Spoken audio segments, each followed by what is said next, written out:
जरा सोचिए, एक 14 साल की आदिवासी लड़की जो कभी स्कूल जाती थी, आज दिल्ली के किसी ब्रोथल में बंद है। सिर्फ इसलिए क्योंकि उसके परिवार को अच्छी नौकरी का झांसा दिया गया है।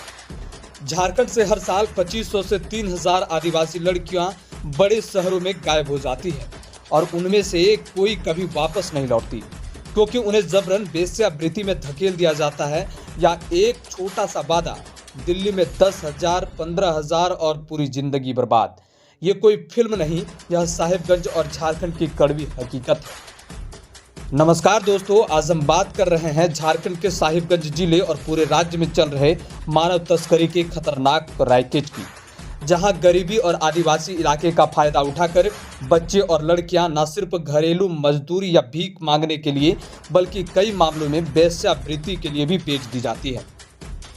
साहिबगंज जैसे जिलों में दूर दराज के गांव में मुख्य रूप से 14 से 17 साल की आदिवासी लड़कियां लुभावने वादों में फंसाई जाती है। दिल्ली मुंबई में अच्छी नौकरी, हाई सैलरी, लेकिन हकीकत में ये बच्चे प्लेसमेंट एजेंसियों, ब्रोथल्स या जबरन यौन शोषण के जाल में फंस जाते हैं। पुलिस, एनजीओ और रिपोर्ट्स बताती है कि झारखंड भारत के बड़े सोर्स राज्य हैं, जहां हर साल हजारों बच्चे ट्रैफिक होते हैं। साहिबगंज सबसे हॉट स्पॉट है। यहाँ से दिल्ली, मुंबई, गोवा, हरियाणा जैसे शहरों में लड़कियां भेजी जाती हैं। कई केस में सेक्स ट्रैफिकिंग का एंगल साफ सामने आया है। आइए स्टेप बाय स्टेप फैक्ट्स और हाल को कैसे देखते हैं, जहां लड़कियां वेश्यावृत्ति के लिए बेची गई या ऐसे खतरे में थी। जनवरी 2026 में रांची में गुलगुलिया गैंग का भंडाफोड़ हुआ, जिसे हम लोग बंजारन कहते हैं। 10 साल से सक्रिय ये inter state gang Ranchi, Bokaro, Dhanbad, Chaibasa और लातेहार से गरीब परिवारों को बच्चों को अगवा करता था।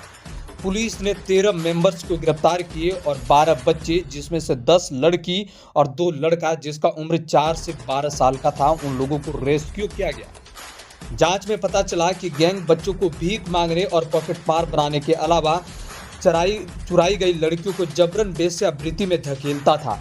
2 भाई बहन अंश और अंशिका का अपहरण 2 जनवरी को हुआ था। उन्हें रामगढ़ के चितरपुर में बचाया गया। डीएनए टेस्ट से परिवार मिलाए जा रहे हैं। रांची एसएसपी ने कहा कि ये गैंग प्रेस्टिट्यूशन से रैकेट से भी जुड़ा हुआ था।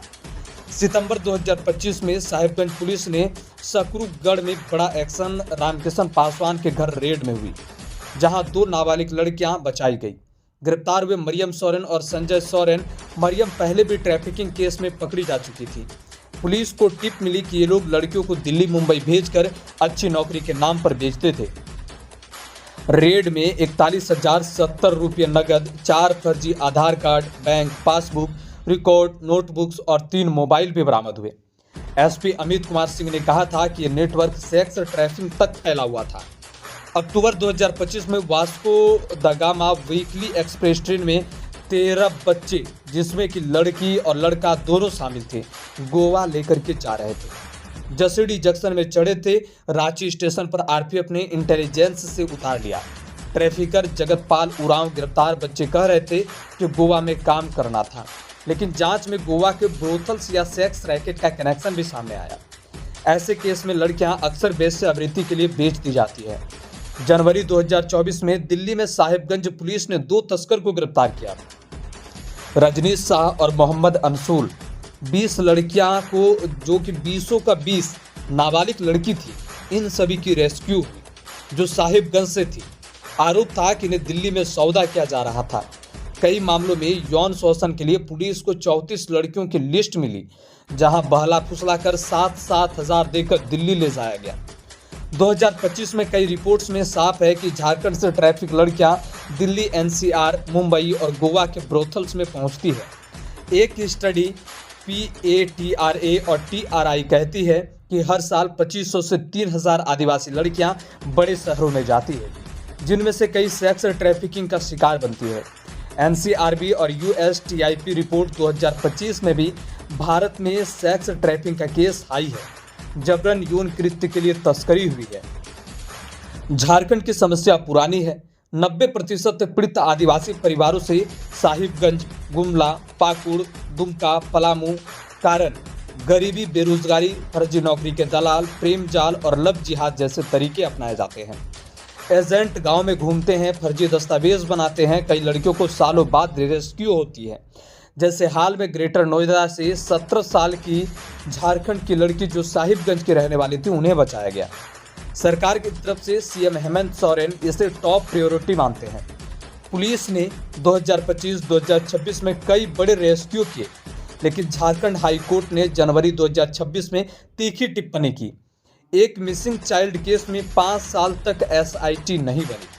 पुलिस की गंभीर लापरवाही कोर्ट ने होम डिपार्टमेंट को निर्देश दिया कि बिहार से आने वाले को गाइडलाइंस बनाए, परमिशन आइडेंटिफिकेशन अनिवार्य करे। दोस्तों, पुलिस के एक्शन और कोर्ट के निर्देश सकारात्मक है, लेकिन रैकेट अभी सक्रिय हैं। प्लेसमेंट्स एजेंसियां, फर्जी नौकरी दलाल, इंटर स्टेट गैंग और सेक्स ट्रैफिकिंग नेटवर्क मिलकर काम कर रहे हैं। साहिबगंज जैसे जिलों में जागरूकता, गांव स्तर पर स्पेशल पुलिस और सख्त कानून जरूरी है। अगर कोई नौकरी का वादा करे तो बिना जांच ना माने, ये जिंदगी बर्बाद कर सकता है। अगर आपको ये कहानी पसंद आई है तो लाइक, शेयर और कमेंट में बताएं कि आपको लगता है कि सेक्स ट्रैफिकिंग पूरी तरह काबू पाया जा सकता है। सरकार को और क्या कदम उठाने चाहिए। मिलते हैं अगले वीडियो में। जय झारखंड, जय बिहार, जय हिंद।